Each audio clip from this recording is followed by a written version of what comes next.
কথাই তো আছে, শেষ বালা যার সব বালা তার। কিন্তু যখন ট্যুরিজম থেকেও পাস দিতেছিল তখন শেষের মুহূর্তেও ঠিক একই অবস্থা, বিশৃঙ্খলা, পুলিশ সেখানে লাঠিচার্জ করতে হয়েছে। ঠিক প্রোগ্রামের দিনও, লাস্টের প্রোগ্রামের দিনও ঠিক একইভাবে যখন জুবিন নটিয়াল প্রোগ্রাম করার জন্য মঞ্চে উঠেছিল, ঠিক সেই সময় পুরো দর্শক বা রাজধানীতে যারা আছিল গিয়ে প্রবেশ করেছিল এই প্রোগ্রাম দেখার জন্য, সেখানে ভিড় জমান এবং সকলেই অনেকেই পাস নিয়ে সেখানে যায়। যদিও এই পাস নিয়ে যাওয়ার কি মানে রইল সেটাই যারা গেছে হয়তো বা জন্মের মতো বুঝছে। এই ধরনের ঘটনা হয়তো বা আর যাইতো না, বা এরকম লাইন ধরেও পাস আনতো না এবারের ঘটনার পরে।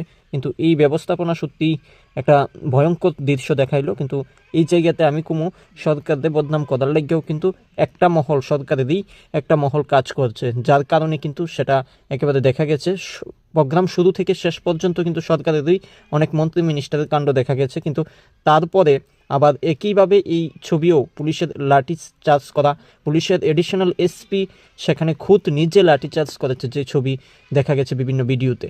সত্যিই সেখানে যারা গেছেন তারা অবশ্যই নিজের অনুভবটা বুঝতে পেরেছে কীরকম লেগেছে। পুলিশের এই লাঠিচার্জ দেখুন, কি ধাক্কি হচ্ছে সেখানে।